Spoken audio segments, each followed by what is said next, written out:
안녕하세요. 오만사입니다. 여러분은 혹시 결혼 준비할 때 전통을 이유로 예상치 못한 요구를 받으신 적 있나요?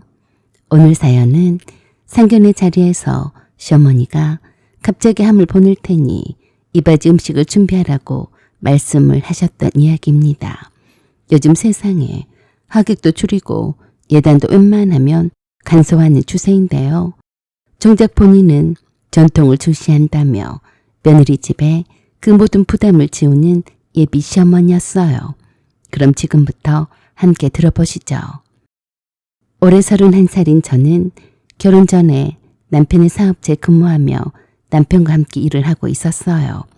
지금의 남편과는 3년 연애 후 결혼한 지는 4년이 되었습니다. 남편과는 나이차가 11살 차이입니다. 비록 나이는 저보다 많아도 남편은 제가 배울 점이 참 많은 사람이에요. 그리고 정말 좋은 사람입니다. 조용하고 배려심 깊고 사람 좋은 성격의 소유자입니다. 또한 일밖에 모르는 워커홀릭이기도 합니다. 젊은 나이 때부터 화장품 사업을 시작해서 중국과 동남아에 엄청난 판매고를 올리고 있었어요. 그의 성실함과 강인함, 그리고 사업 추진력과 그의 부지런함은 어느 누구도 뒤따를 수가 없었어요. 저는 그런 그가 매우 존경스럽고 내 배우자감으로 손색이 없다고 여겼습니다. 그래서 그와의 결혼을 맘먹은 거였죠. 저희 친정 부모님도 남편을 사윗감으로 만족해 하셨어요. 단지 약점이 있다면 그건 시어머니였습니다. 연애 초반부터 남편이 저한테 시어머니가 되실 분에 대하여 언급을 자주 하곤 했었어요. 우리 엄마가 종갓집의 딸로 태어나서 잘하신 분이라서 전통 문화에 대해서 관심도 많으시고 약간 다른 사람들이 느끼기에는 까다롭다고 생각하실 수도 있는 분이야. 미리 말해두지만 결혼에 있어서도 예절과 예법을 중시하셔. 그래서 때에 따라서는 지금 우리 세대와는 많이 다른 생각을 가질 수도 있어. 원래 나빠서가 아니라 어린 시절부터 그런 환경에서 자라오신 분이라서 그런 걸 아주 소중하게 여기시는 분이야. 저는 결혼 전부터 들려주는 예비 시어머니에 대한 남편의 말들이 오히려 예비 시어머니에 대한 긍정적인 판단을 하게 되더라고요.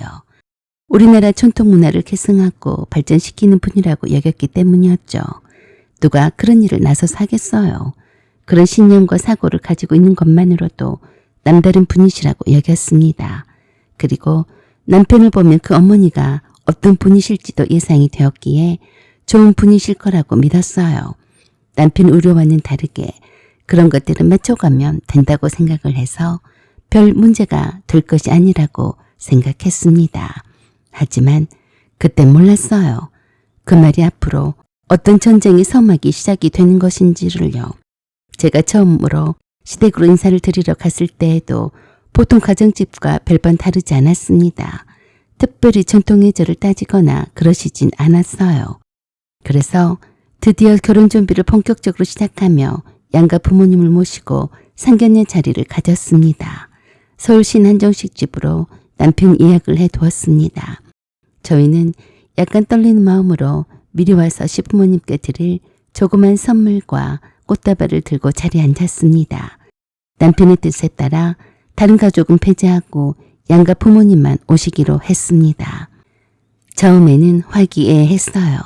서로 처음 보는 예비 사돈간이라서 조심스럽게 말 한마디나 태도에 신경을 쓰는 눈치였지만 어느 정도 좋은 말씀들이 오가다 보니 금세 오랜 사이처럼 친해진 것 같았어요. 그 즈음에 시어머니가 후식으로 수정과를 드시면서 저희 친정 부모님께 본격적인 말씀을 꺼내셨어요. 요즘 애들이 예단, 이바지 그런 걸 너무 가볍게 생각해요. 우리는 그런 것을 아주 중요하게 생각을 합니다. 뼈대가 있는 가문이라면 그런 것은 필수가 아니겠어요?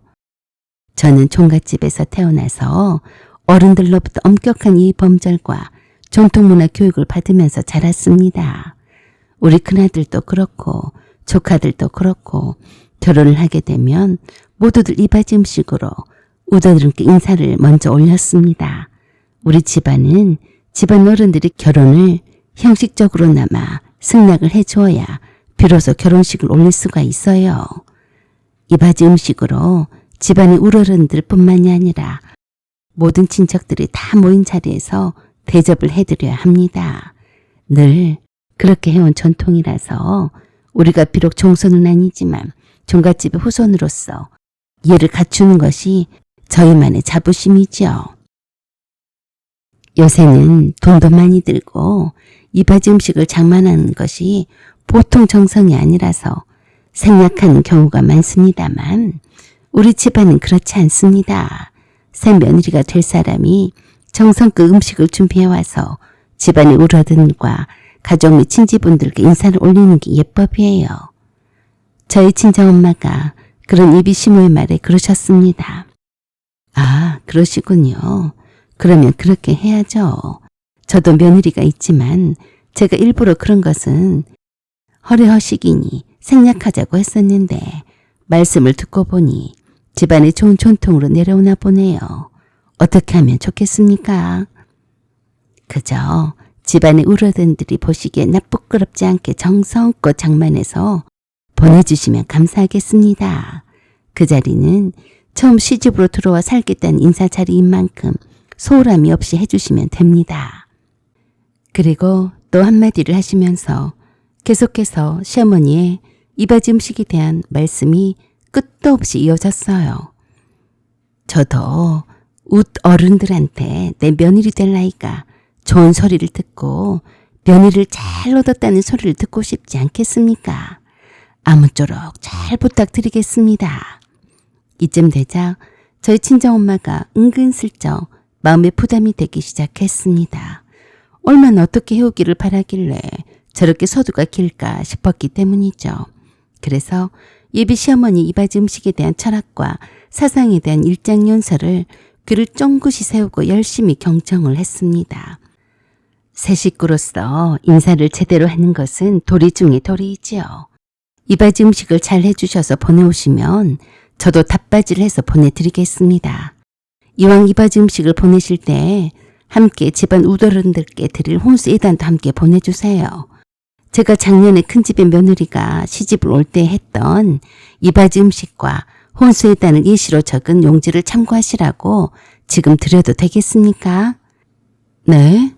아, 네, 주세요. 그러자 미리 정성껏 준비를 한 커다란 휜 봉투에 정갈한 휜 한지에 작은 붓글씨로 쓴 혼수 내용이 빼곡히 적혀 있었어요. 그게 한두 장이 아니었고 거의 10장 정도나 된 것 같았습니다. 제가 봐도 머리가 빙 도는 느낌이더군요. 엄마가 보고 놀라서 입을 다물지 못하셨습니다. 그걸 보시던 예비 시어머니가 그러셨어요. 꼭 이것과 똑같이 할 필요는 없습니다. 그냥 성의와 정성이 담겨 있으면 되는 거죠. 그 성의와 정성이란 게 다 돈으로 처발라진 것이 아니던가요? 그 순간 저희 어머니 얼굴이 굳어졌습니다. 아버지는 잠시 눈을 감으시더라고요. 어머니가 조심스럽게 말씀하셨어요. 요즘은 간소하게 하기도 해서요. 함도 생략하는 경우가 많더라고요. 그 말이 끝나기 무섭게 시어머니는 단호하게 말씀을 하셨어요. 전통이라는 건 쉽게 버리면 안 되는 거예요. 우리 집은 그렇게 안 키웠습니다.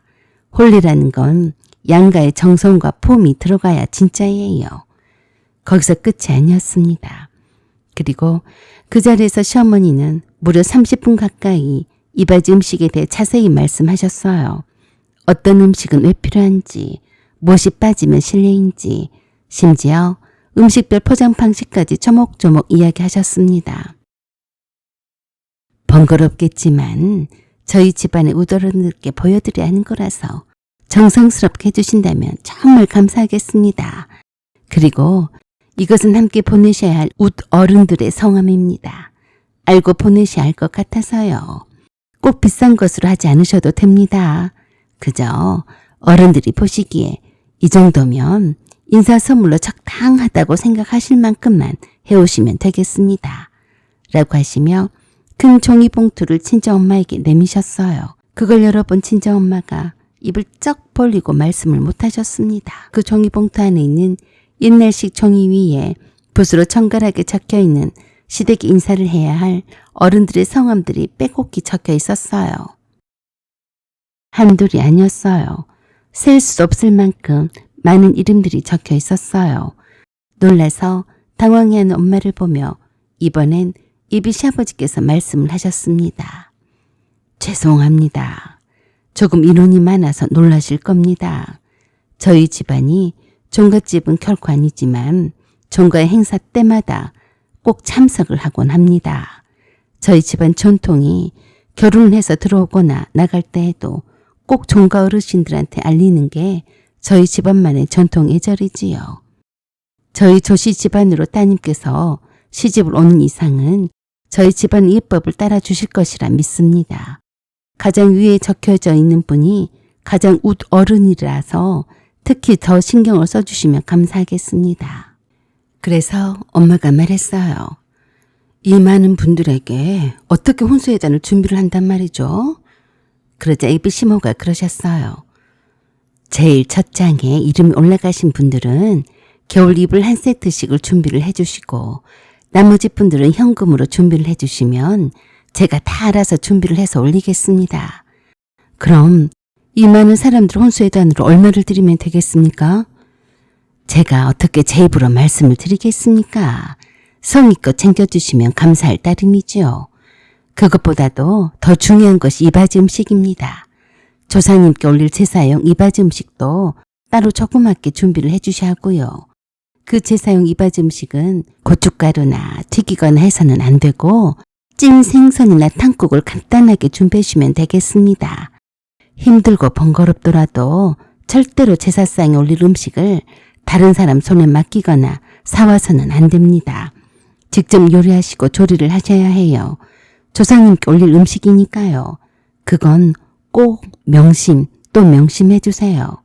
예를 들면 북엇보찜은 살짝 달달하게 간을 해야 하고 약과는 반드시 전통 참기름을 써서 튀겨야 한다고 하셨죠. 포장은 붉은 보자기로 감사야 결혼해서 잘 살고 복이 들어온다고 했습니다. 체면이 산다고까지 말씀하셨어요. 그 말을 듣는 내내 저희 부모님은 무거운 침묵을 지키셨고 저는 그 30분이 3시간처럼 느껴졌습니다. 그건 상견례가 아니라 예비 시어머니가 우리 부모님과 저에게 결혼할 집안에 예절 교육을 시키고 있는 자리 같았어요. 남편이 적당히 예비 시어머니의 일장 연설과도 같은 이바지 음식에 대한 강연을 멈추게 하지 않았다면 정말 그 자리를 뛰쳐나고야 말았을 겁니다. 상견례가 끝난 이후에도 시어머니의 이바지 음식에 대한 강박 증상은 계속되었습니다. 그 이후에도 시댁에서는 연락이 오기 시작했어요. 이바지는 언제쯤 준비하실 거냐, 음식 종류는 어떻게 하실 거냐, 정종은 빠지면 안 되고 홍합초는 꼭 들어가야 한다며 예비 시어머니의 전화는 처음엔 제게만 왔었지만 차츰 직접 준비를 하신 엄마에게 연락을 곧바로 하셨습니다. 엄마는 처음엔 차분하게 일일이 예비 시어머니가 주문하는 말을 다 받아 적으셨는데 엄마도 한계를 느끼셨어요. 엄마도 처음 해본 이바지 음식을 어떻게 예비 시어머니의 집안 전통과 풍습에 따라서 잘 할 수 있었겠어요. 하루는 제게 말씀하셨어요.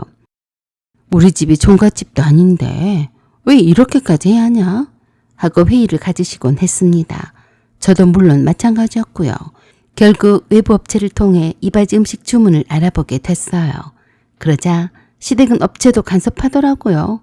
하나부터 10까지 다 꼬투리를 잡으시고 엄마에게 감히 이래라 저래라 점잖게 말씀을 하시긴 했지만 감독하시는 겁니다. 이래도 되나 싶더라고요. 그래서 제가 엄마에게 그랬습니다. 엄마, 내가 결혼한 언니들한테 다 물어봐도 이런 경우는 없다고 했어요. 이래도 되는 거야? 엄마가 너무 고생하잖아요. 이바지 음식을 안 하는 집이 보통인데 이바지 음식을 이렇게 해와라 저렇게 해와라고 하면서 이건 갑질하는 거 아니에요? 그렇다고 하기로 한 것을 안 할 수도 없지 않겠니? 조서방이 이바지 음식이랑 혼수의 단비로 쓰라고 안 사도 몰래 돈까지 줬는데 하는 데까진 해봐야지. 이바지 음식을 전문업체에 맡기겠다고 했더니 예비 시어머니가 반대를 했습니다. 이바지 음식은 정성이 반이니 되도록이면 사서 하는 것은 안 하니만 못합니다. 그래서 엄마가 예비 시어머니한테 그랬어요. 제가 재주가 없어서요. 어설프게 해서 정성만 담으면 뭐랍니까? 정성도 담기고 제대로 해주는 곳에 맡긴 것이 훨씬 좋은 거 아니겠어요? 그러자 예비 시어머니가 그러셨대요. 돈만 주면 뭐든지 다 해줘서 보내오시면 집안 어른들이 그냥 한눈에 알아봅니다. 하나만 한 짓이지요. 끝까지 엄마의 손맛을 요구했습니다. 그래도 엄마는 저를 위해서 예비 시어머니 요구대로 다 맞추려고 노력을 하셨습니다. 엄마가 까다로운 예비 시댁의 예법을 맞추기 위해서 한 번씩 예비 시어머니에게 전화를 해서 묻곤 했는데요. 이젠 아예 들어대놓고 다 간섭을 했습니다. 이건 되고 이건 안 되고 무슨 상호관계도 아니고 왜 우리 엄마가 이렇게 예비 시어머니한테 굽신거리면서 비율을 다 맞춰야 하는지 이건 아니지 않나 싶었습니다. 저는 일하랴, 신혼집 준비하랴, 이바지 메뉴 구성하랴, 엄마랑 머리 맞대가며 고민하랴 미쳐버릴 것 같았습니다. 그래도 엄마는 나를 위해서 화를 꼭 참으시며 말씀하셨어요. 이렇게 힘들게 하는 게 무슨 놈의 전통이냐? 이런 건 전통이고 뭐고 간에 없어져야 할 문화야. 세상에 결혼 한 번 더 했다가는 골병 들어 죽겠다. 어찌어찌 해서 겨우 이바지 음식을 정성껏 준비해서 보내드렸습니다. 그걸 준비를 하느라 회사에 3일간이나 어렵게 연차까지 썼습니다. 엄마 혼자서 감당이 안 되니까요. 직접 가지도 못하고 남동생이 직접 차로 싣고 가서 예비 시댁에 보냈어요. 그랬더니 예비 시어머니가 곧바로 내게 전화를 해서 그러셨습니다. 너는 왜 안 왔냐? 어른들이 곧 모두 도착하실 테니까 한복을 곱게 입고 바로 오너라. 신부가 미리 와서 인사를 드려야지. 그래서 잽싸게 미리 챙겨둔 한복을 챙겨 입고 예비 시댁에 가서 하루 종일 어른들한테 인사를 올리고 음식 대접을 하느라 밤늦은 시각에 집에 돌아올 수가 있었어요. 결혼을 한 번 더 했다가는 몸이 나만하질 않겠더라고요. 사실 예비 시어머니 요구에 응하려다가 불쑥불쑥 화가 난 적이 한두 번이 아니었습니다. 그때마다 잘 참을 수 있었던 것은 남편 때문이었어요.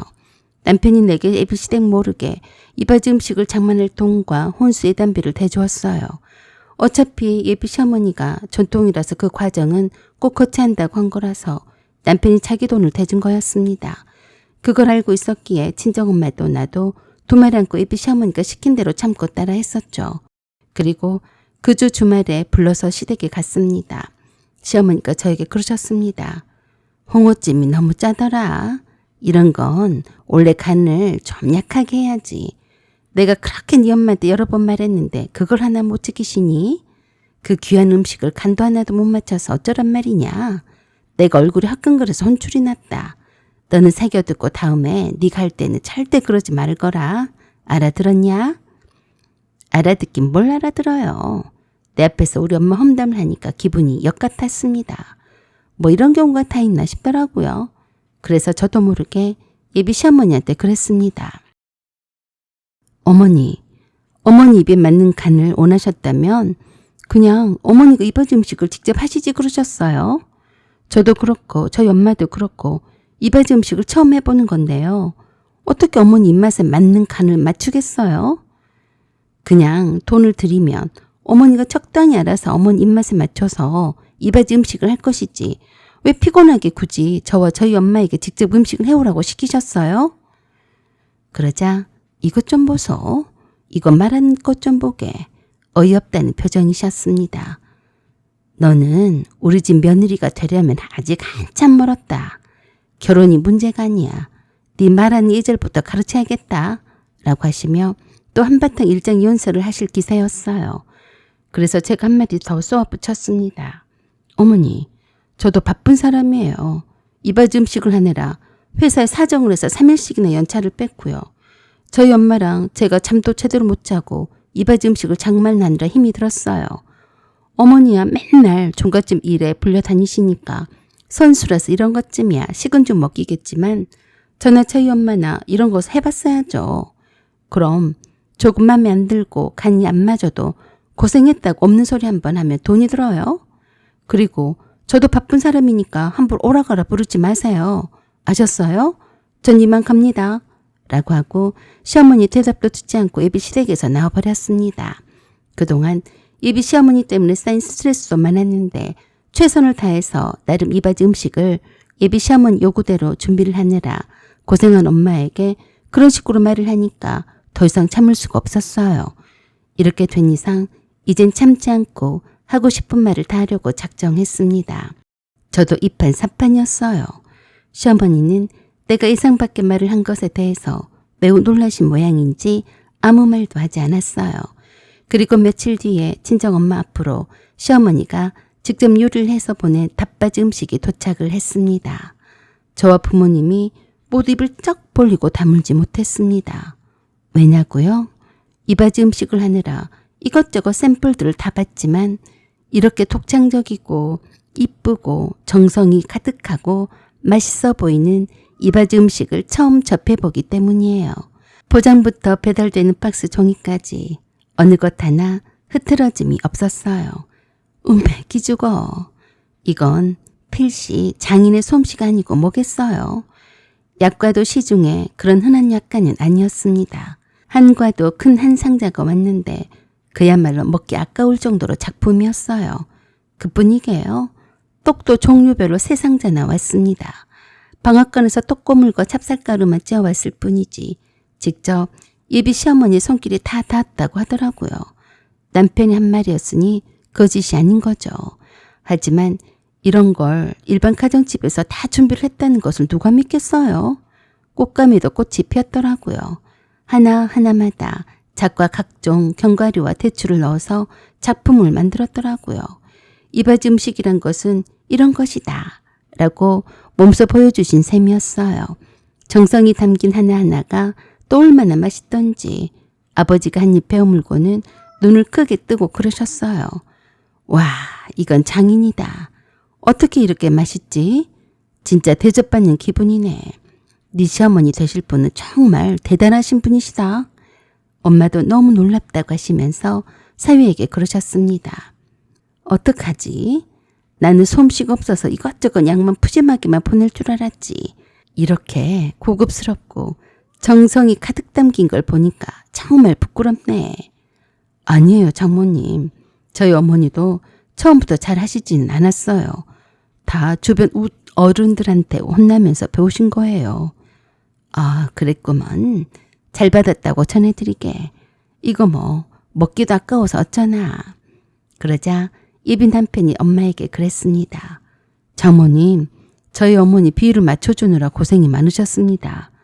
고생은 무슨, 내가 할 줄 모르니까 혹시나 실수할까 싶어서 물어물어서 한 거지. 자네가 돈을 싹 다 대줘서 그나마 할 수 있었지. 자네 집안 풍습이 그렇다는데 어쩌겠나. 하지만 우리 나리가 결혼해서 시집살이를 잘할지는 모르겠네. 난 좀 걱정이 되네. 손에 물 한 번 안 묻히고 이제껏 내가 차려준 밥만 먹고 살았던 애가 아닌가.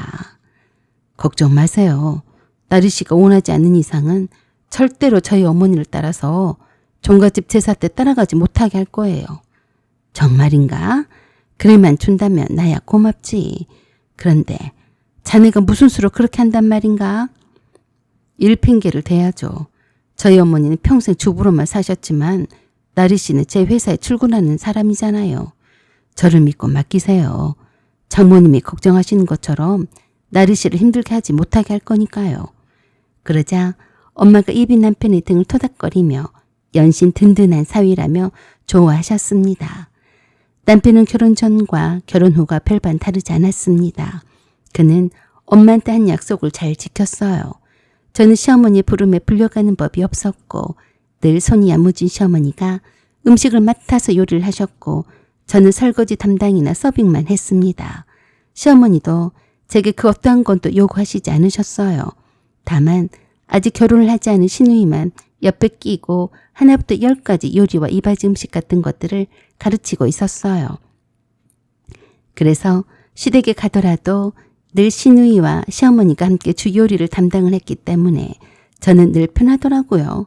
시어머니가 이미 결혼 전에 제가 요리에 재주가 없다는 것은 미리 확인을 했기 때문에 제게 요리에 관한 그 어떤 것도 기대하시지 않는 눈치였습니다.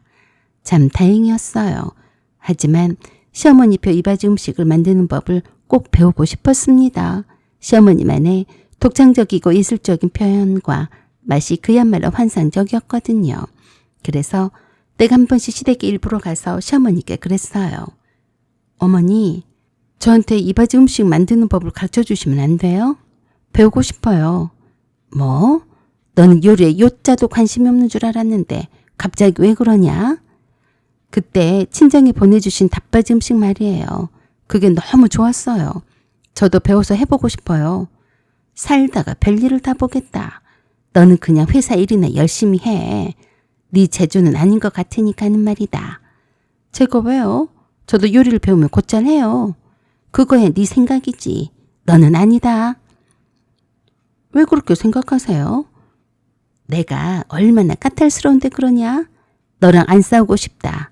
며느리랑은 다투고 싶지 않아. 내 딸이나 되니까 내가 구박하면서도 가르치는 거지. 내가 감히 며느리면 어떻게 야단을 쳐가며 가르치겠니? 어머니, 저도 할 수 있어요. 솔직히 말해서 네가 내 양에 찰 때까지 배우려면 수도 없이 내 잔소리와 타박하는 소리와 지적질을 하는 것에 익숙해져야 하는데 네가 견디겠냐? 나는 요리와 음식에 관한 한 너무 솔직해서 없는 소리는 못한다. 맛이 있으면 맛있다고 할 거고 맛이 없으면 맛이 없다고 해야 직성이 풀리는 사람이야. 그런데 너는 못하니까 처음부터 포기해. 알았지? 그 말을 들으니까 좀 섭섭했습니다. 신우는 딸이니까 잘 가르쳐주고 난 며느리니까 안 가르쳐주는구나 싶더라고요. 그래서 하는 수 없이 차선책을 택할 수밖에요. 신우이한테 가서 가르쳐달라고 했습니다. 그러자 신우이가 제게 그러더군요. 옳게 언니, 왜 그래요? 왜 엄마표 이바지 음식을 배우려고 해요? 너무 이쁘고 맛있어서 반했거든요. 어머니가 건강하실 때 배워둬야죠. 아가씨가 얼른 다 배워서 저 좀 가르쳐줘요. 누가 알아요? 이걸로 떼돈 벌지 누가 알겠냐고요. 그러자 신우이가 눈을 동그랗게 뜨고 놀라는 눈치였어요. 돈 벌고 싶어서 그런 거였어요? 사실 어머니가 해주신 이바지 음식을 우리만 알기엔 너무 아깝지 않아요? 내가 올린 어머니의 이바지 음식이 인스타에서 대박이 났잖아요. 어머니한테서 잘 배워서 나도 좀 가르쳐줘요. 그렇게 해서 저는 그날부터 신우에게서 시어머니표 이바지 음식을 하나씩 배우기 시작했습니다. 그렇게 하기 위해서 시어머니와 신우이한테 엄청나게 공을 들였어요. 시어머니 눈에 들기 위해서 시어머니 시집살이를 자처하는 것도 마다하지 않았습니다. 시집의 가풍과 전통 음식도 배우려고 노력을 했어요. 그랬더니 시어머니가 제가 갸륵하다며 이것저것 많이 가르쳐 주시기 시작했습니다. 저는 시어머니의 구박과 하대에도 불구하고 시어머니의 이바지 음식의 비법과 종갓집에서 내려오는 전통 방식의 요리와 조리법을 익히기 위해서 열심히 배웠어요. 저도 어느새 시어머니를 닮아가고 있더라고요. 그런 모습을 보던 남편이 저를 보면서 그랬습니다. 참 이상해. 당신 같은 깍쟁이 서울 아가씨가 어떻게 이렇게 변할 수가 있지? 정말 알다가도 모를 일이야. 당신 요리도 잘하고 우리 집에서 열심히 일하는 것은 나쁘지 않겠지만 나중에 후회는 하지 마. 아니야, 후회할 일은 없어. 어머니한테 많이 배워서 다 써먹을 거야.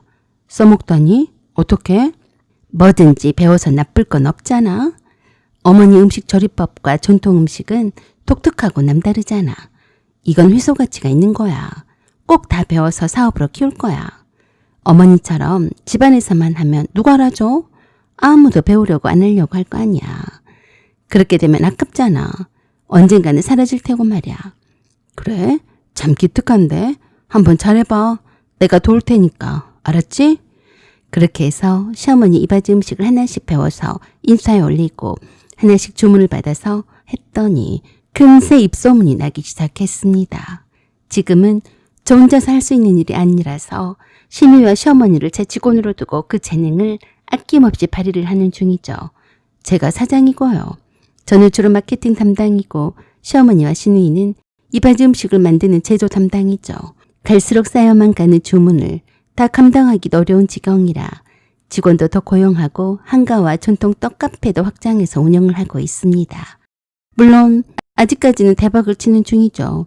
시어머니와 시누이는 저 덕분에 돈도 벌고 재능도 마음껏 발휘할 수 있다며 엄청 좋아합니다. 시어머니의 전통 음식을 배우겠다는 사람도 많아서 시어머니 이름을 내건 전통 음식 요리 클래스도 개설했습니다. 거기에는 저희 친정엄마도 계시죠. 소수 정예반이라 함부로 아무나 들어올 수가 없는 수업인데 시어머니의 배려로 특별히 허락이 된 거였어요. 저는 이 모든 것을 남편의 적극적인 도움을 받아서 하나의 사업으로 키웠습니다. 시어머니는 바쁜 나날이 계속되는데도 불구하고 매우 활기차고 행복해 하십니다. 시누이도 마찬가지고요. 시어머니와 시누이가 음식에 관한 퀄리티에만 전담해서 집중만 하고 나머지는 제가 다 관여하고 지시하고 조정을 하고 있습니다. 며느리가 대표이고 사장이니까 그럴 수밖에요.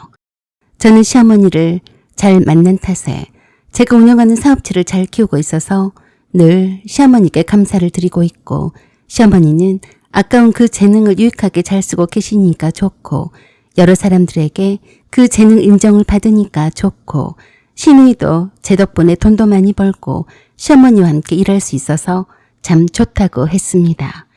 남편도 제게 고맙다고 했어요. 당신 정말 대단해. 다른 며느리들 같으면 죽어도 이런 시어머니 밑에서는 못 산다고 했을 텐데 이렇게 사업까지 꾸리고 말이야. 시어머니와 시누이를 직원으로 두고 며느리가 사장이잖아. 역시 똑똑해. 아니야. 당신이 아니었으면 난 진작에 도망갔겠지. 다 당신 덕분이야. 고마워. 오늘도 우리 시어머니와 시누이는 열심히 제 사업장에서 그 재능을 마음껏 펼치고 있습니다. 사연은 여기까지입니다. 구독과 좋아요, 알림 설정 부탁드려요. 감사합니다.